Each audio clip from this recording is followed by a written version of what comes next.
Hello, everyone. Today we are going to visit with Alan Wessel, the president of Thomas Concrete. I first met Alan, it's hard to believe, but it's been nearly 13 years ago when I was a GM at Vulcan's new concrete business in Atlanta.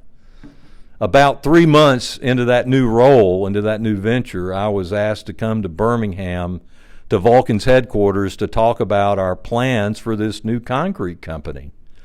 Alan was one of Vulcan's division presidents at that time, and he was present at that meeting. And me being a newcomer, I was a bit intimidated by my audience of executives. But I'll never forget how Alan put me at ease by his supportive comments, questions, very kind smile, and kind demeanor. And we began a friendship that spanned all these years. Alan, I'm so happy to be with you today and to get your perspective on the industry and the history of Thomas Concrete. But before we dive into all this business discussion, would you please tell our audience about yourself, where you grew up, your background? Sure, Bill. It's nice to be here with you. And I remember those days back at Vulcan. That seems like a long time ago, and in some ways it doesn't feel that long ago. But my background, I kind of moved around a lot as a kid. My dad was a business guy, kind of hard charging type of person, and we moved around a lot. So I was, before I was 4, we'd made, 2 different moves and really spent most of my growing up life in California, and then moved back to the East and, went to high school out there when I moved as a teenager. And then I love sports. I've always been big into sports. And so I went to a small school and played some football and baseball for a couple years, and then realized I really wasn't growing a whole lot. So I decided to move back to California and finish up undergrad at San Diego State, and started my career, moved to Denver. So I'll kind of tell you a little more about that business stuff, but that's kind of a little bit about where I came from. Moved around a lot, sports, and had a really close family relationship. My mom and dad were completely different types of personalities, but I think that's pretty important. And so then when I got out of undergrad, when I was in San Diego, it was a pretty good place to go to school from moving from the East Coast. So I bartended at night, and that fit me pretty good, right? Study during the day and go to school, and then instead of spending money, having fun in the bar at night. And so when I got done with school, I had a finance degree. I knew I really didn't want to be a restaurant manager, but I kind of liked that hospitality. That kind of fit who I was. I'm a people person. And so long story short, so I went to work for Kraft Foods, but in their food service group. And so they moved me to Denver and got to do a variety of things. Right after that, I went to grad school at University of Denver, then spent some time with Arthur Andersen. And so I had those early years of my career, it was really with bigger companies, structure, processes, long-term thinking, being around groups, and could think about the future. So, of course, I went from that to the complete opposite. I'm telling my age here a little bit. So late 80s, so I hooked up with a few friends, and that's when you could borrow money and get into business with not putting much of your own money up, those kind of LBO days. So we kind of worked together for quite a while. So I went from that more structured, bigger company to pure entrepreneurial. We all had some vested interests. There was 4 of us, and we rolled up our sleeves and did whatever had to happen. And it was a lot of fun. But somewhere along there, Bill, I realized, and we were traveling a lot, doing deals, entertaining. We were never building anything for the future. We would figure out how to finance something to buy it, and then we knew we were never going to, keep it long term. So we were trying to fix it up and then flip it. And so professionally, that really kind of wasn't my thing. And then and personally, I had two young daughters. I have two daughters. They were young back then. I wasn't seeing them much. I was traveling a lot and entertaining the bankers and all this stuff. And so I made a pretty conscious decision that I told my buddies, I go, I'm going to start looking around for something that fits me a little better.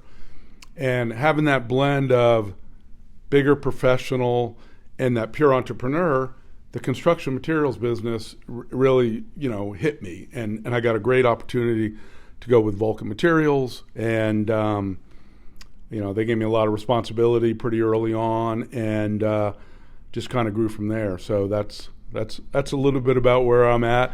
Both my daughters weren't big fans of California, so they both went to school in Texas at TCU, and they still live in Texas. And we have one grandson who just turned 8, and wow. Then so I have the wide spectrum. So I have a grandson that's 8, and then both my parents are still alive. They have typical ailments, but dad's 94. He'll be 95 in April, and mom is 91. So that's a little bit about me. Yeah, and your grandson is Wes.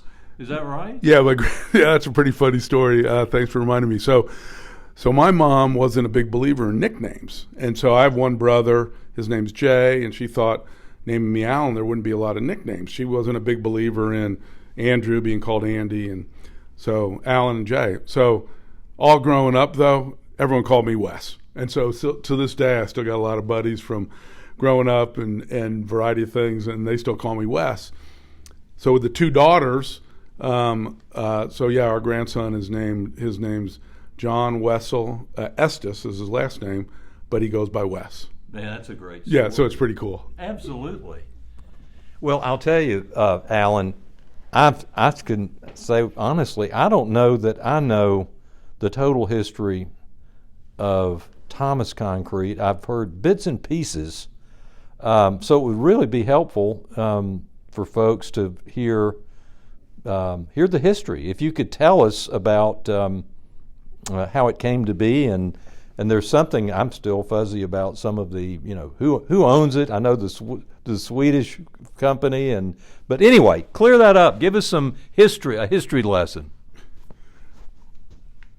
Well, I don't know that I'm the exact person to do that. I've been with Thomas a little over 10 years. But,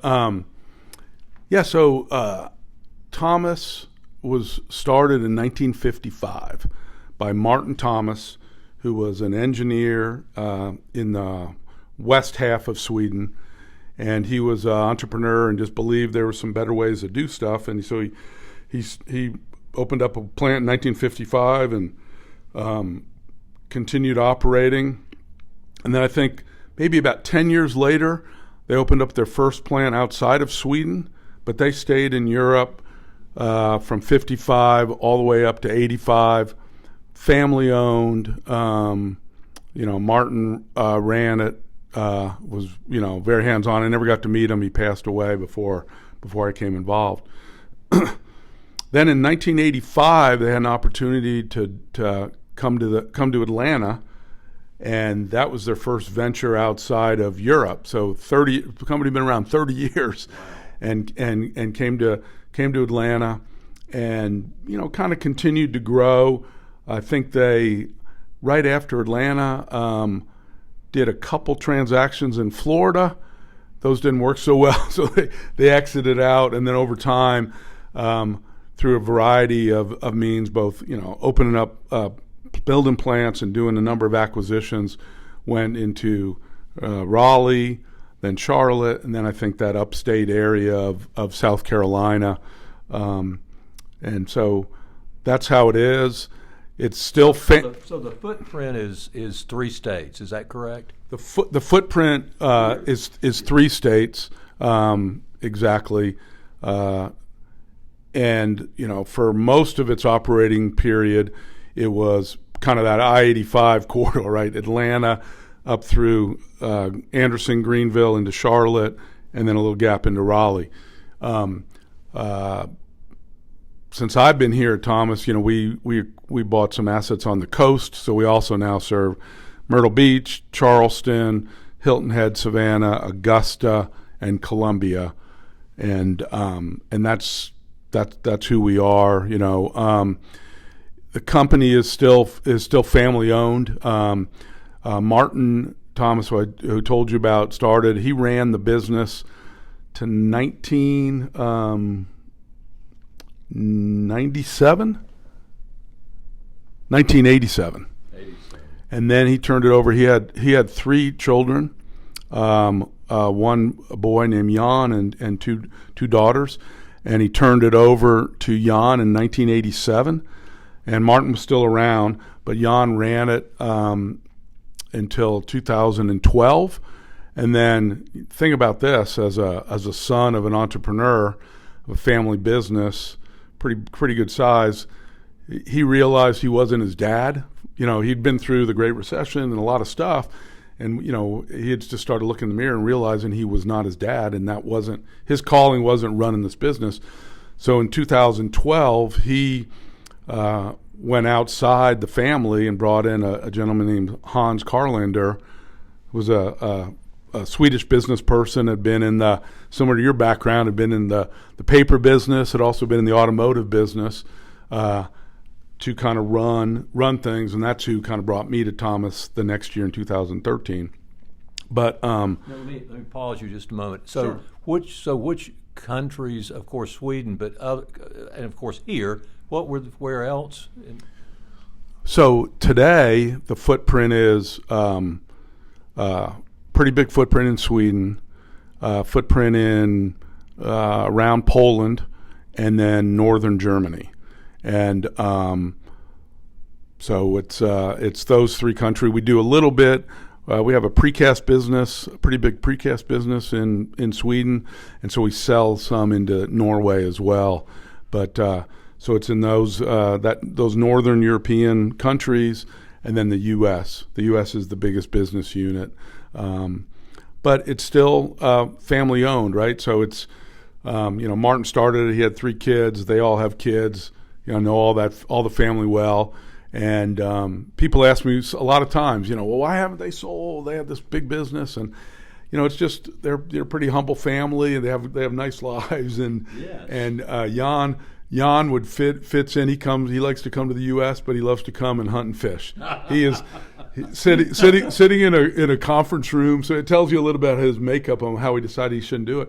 That is not his thing, right? He would rather be out hunting and fishing, but.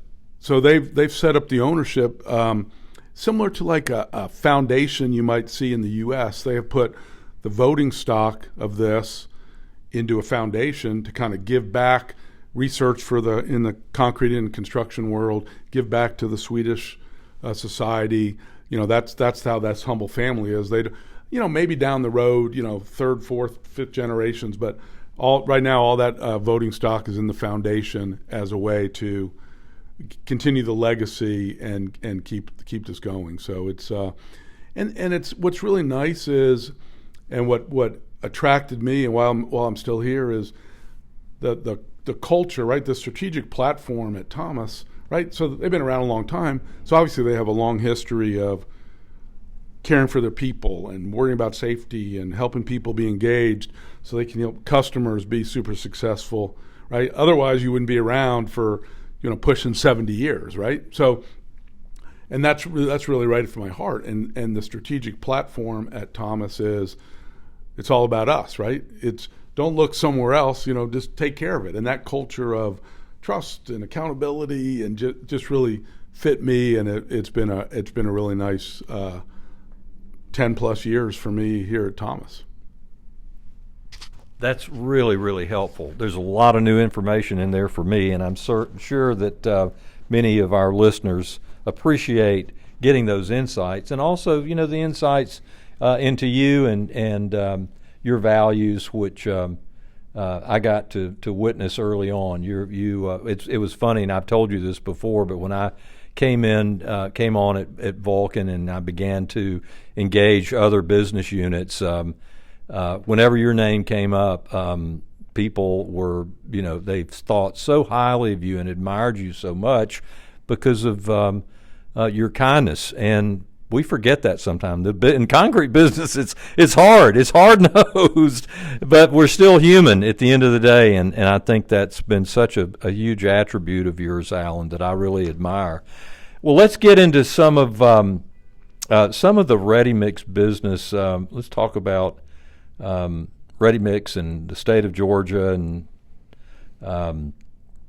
what are you seeing and what are you hearing? What are the really the big challenges today that ready mix producers in our state are facing? Love to hear your thoughts on that for just a little bit. Yeah, thanks, Bill. Let me digress for a second. This is typical Wessel. I'd call it incremental thinking, right? I come up with something else. But your point about just who I am, right? I firmly believe that having an empathetic, kind, nice, trusting culture is not at odds with setting high performance standards and doing better.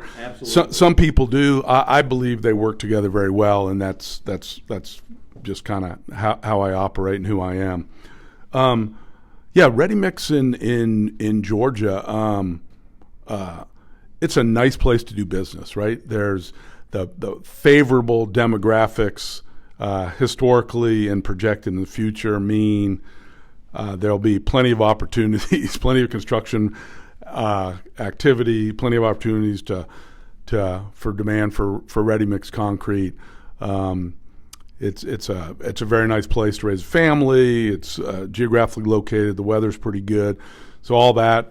So that's a pretty nice backdrop to know that there'll be cycles up and down and this and that, but over any planning horizon, whether it's 5, 10, 20 years, to know that your demand's going to be there is a pretty nice place to do it. So if with that backdrop, I think really it comes down to the people and your time frame. I think sometimes we get in a hurry and we just think short term, and we have to. This business kind of creates a lot of that, right? Yes. It's a perishable product. Yes. There's all kinds of issues. There's things we can't control. I get all that, but in the scheme, we're managing and leading people and businesses, and I think it's around people and leadership. And we have to. You got to watch the markets. They're there, and supply chains are tight. You have to have good relationships, and so I think it comes down to taking some ownership for your folks, making sure they're properly trained. I'm a positive, like you. I'm a positive, optimistic person, but that you can still talk about. Hey, here's the risks. Here's how we see them. Have some plans and strategies, so you're not always reacting to whatever's going on right away. So I think that would be that would be what I see sometimes. I think sometimes we just get in that really short-term view, whether it's a week or a bad job or this, and we get all enamored with that, and we forget the big picture that we're our time frame really should be a little longer than day to day and things like that, and that puts our onus to make sure people have what they need to do their job. Right. I guess those are kind of my thoughts. I mean, it's a pretty nice place, and a lot of activity. The state, you have in all the sectors of demand, right? You have those demographics driving residential units for sure. People need places to live. You have businesses, liking the business environment and the climate and the pro-business, and you see that over the years and projecting the future, and that drives a lot of commercial and warehouse and industrial activity. And then the state is, pretty, well funded and with public work. So there's a lot of opportunities to pick, where you can be aligned and not just pick one. So it's a pretty nice place. Yes, it is. It's a great place, and as you said, it seems like it always does come back to the human side of the business can pose the greatest challenges, and today, especially the generational we've got so many generations coming into the workforce, which presents a lot of culture adjustments. But in the construction materials and construction in general is not known to be terribly people friendly. But as you point out, given that we've got the backdrop, we've got such a great environment to make and sell ready mix, and so it's dealing with people, which you guys do such a good job of. Let me ask you this, and this is a little bit on more on people, but I always like to hear. I'm always curious to hear when you look back over your time, your years in construction materials in this industry. Who would you? Are there some names or some people that you would mention that were particularly influential, in kind of the formation of your approach to this business, or just, what I'm getting at, just people that were really influenced you? Can you tell us a little bit about that? Yeah, I've been blessed. I've been around a lot of people that have helped my thinking and my growth all through my life. But in construction materials specifically, most recently, I've been in the business. I spent 20 years with Vulcan Materials, and now I've been here 10 years. But Thomas, I went through the history of Thomas, and it was a proud leader, and it had its own unique culture. It was just coming out of the great financial recession that put a lot of stress on a lot of folks. And here comes, Wessel in from the outside. So I will say in the last 10 years, I really owe a lot of thanks to people in the Thomas organization like Bill Davis and John Cook and Scott Center that have been here 30 plus years, and probably wasn't always easy, but they did, help me and took me under their wing. Early in my career, I know we share a mutual friend, David Grayson, and but David's, some of you may not know, but David's dad, Bill, was at Vulcan Materials a long time. Big jobs, ran a lot of stuff, and early in my career there, I was working on a project. My role was Vulcan had a big quarry in Mexico and selling all on the Gulf Coast. It's been in the news here in the last few years, that was a joint venture between Vulcan, 50-50 with Vulcan, and the largest construction company in Mexico. So we had all this governance and meetings and things like that, and Bill was represented Vulcan at a lot of these joint venture meetings and things, and we had been struggling, and we were just kind of getting back to some acceptable results, and we were all high-fiving that we got to present how good we were doing, and ties back to that short term. And I'll never forget, we were so pumped. We were high-fiving, we got to share that we were hitting some early milestones, and this is mid-90s, right? Put in perspective. And, we weren't done 2 seconds presenting some of that.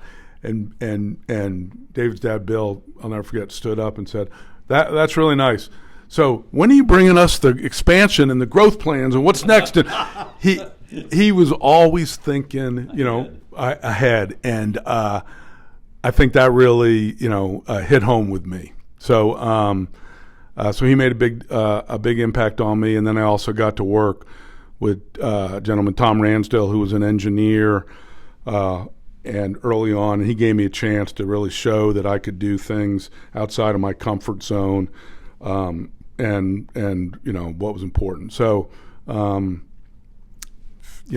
family, customers. I'm a people person.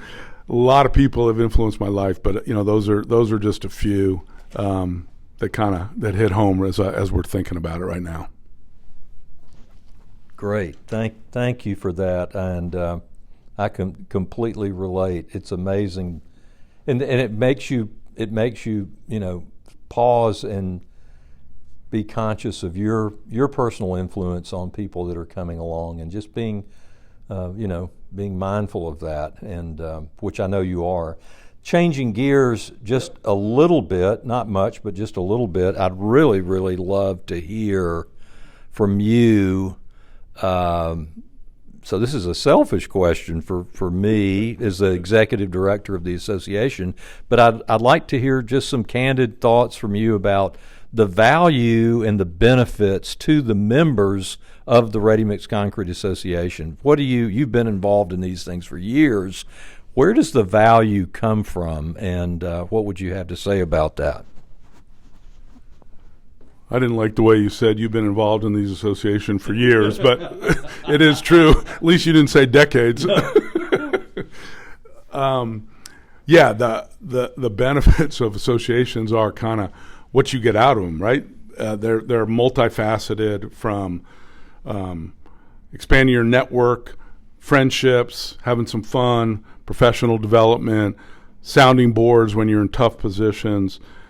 I think they help you really kind of stay relevant. The world's moving at a pretty rapid pace, and you can't stay up on everything. So I tend to rely on associations for maybe what's key there.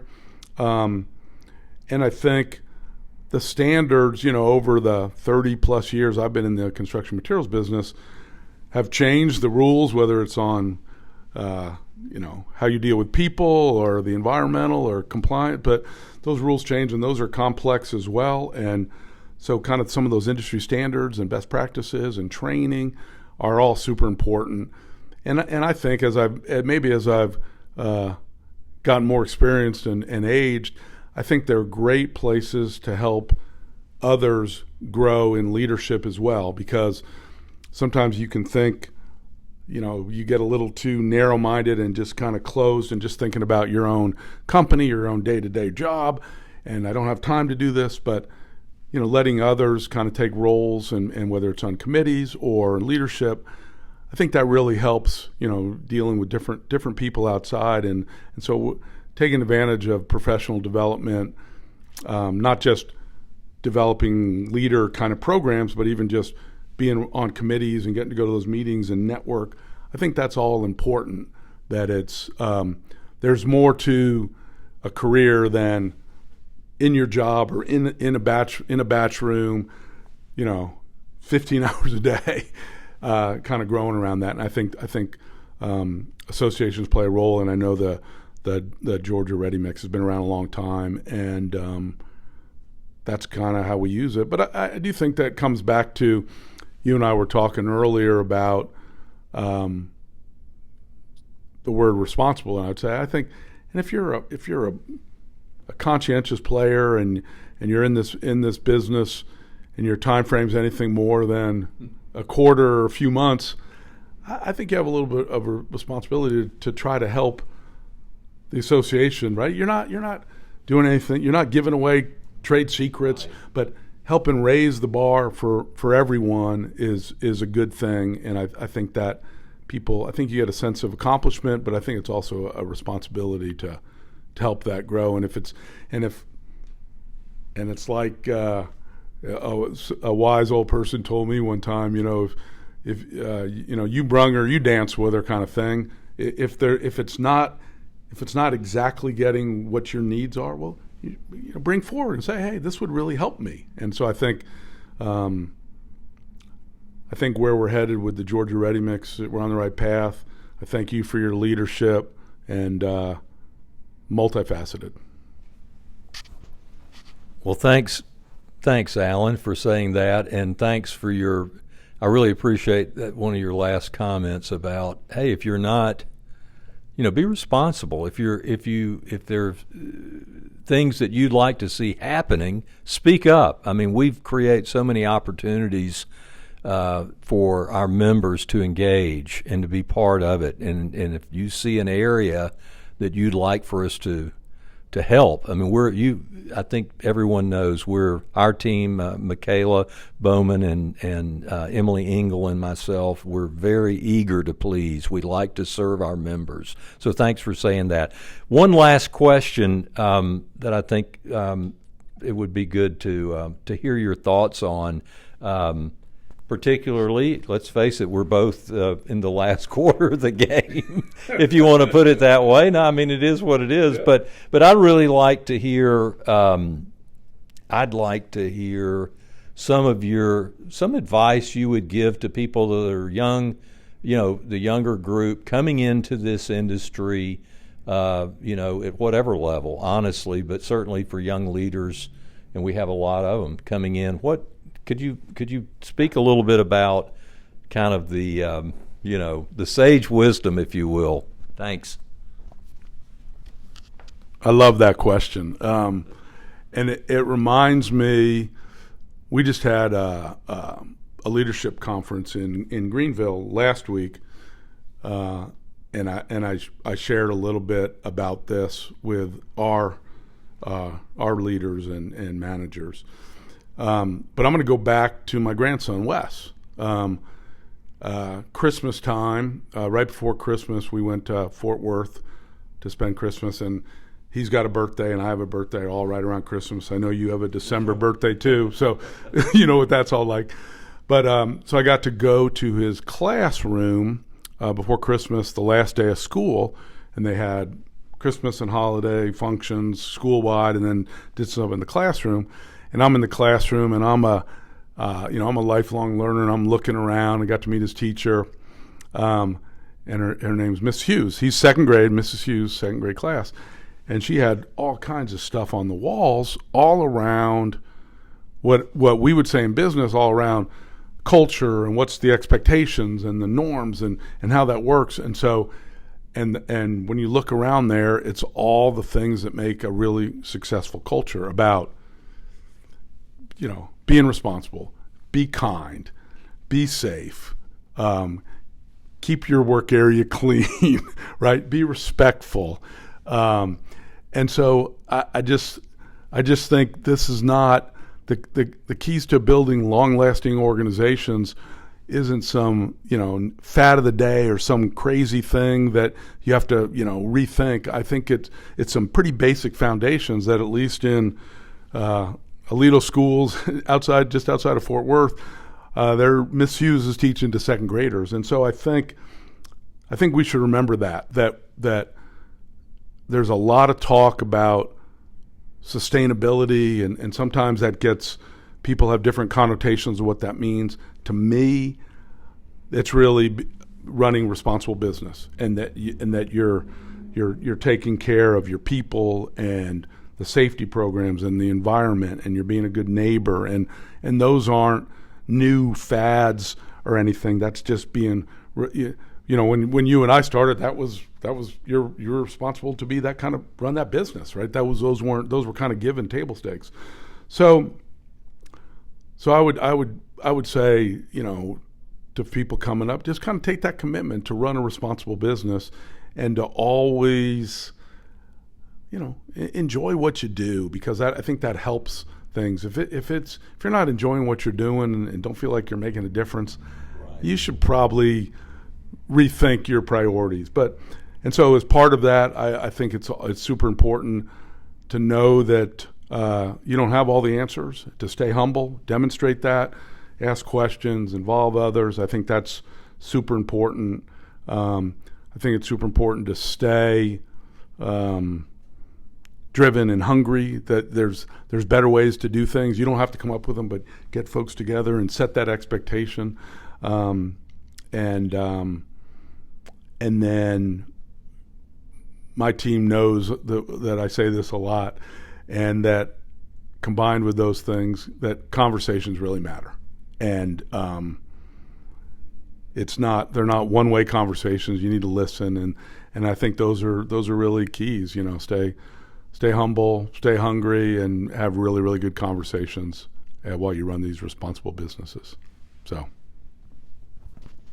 well, wasn't there a book, Everything I Knew in Life I Learned in Kindergarten? Is that the book? I don't know. There was some book that I could swear. I have to Google it when I leave. But Alan, it's been a real pleasure to be with you this morning and to learn more about you, to learn more about Thomas Concrete, and just remind ourselves of the fundamentals of business, whether it's ready mix or high finance. But thank you so much, and wishing you and Thomas Concrete a very safe and a very prosperous and compliant 2024.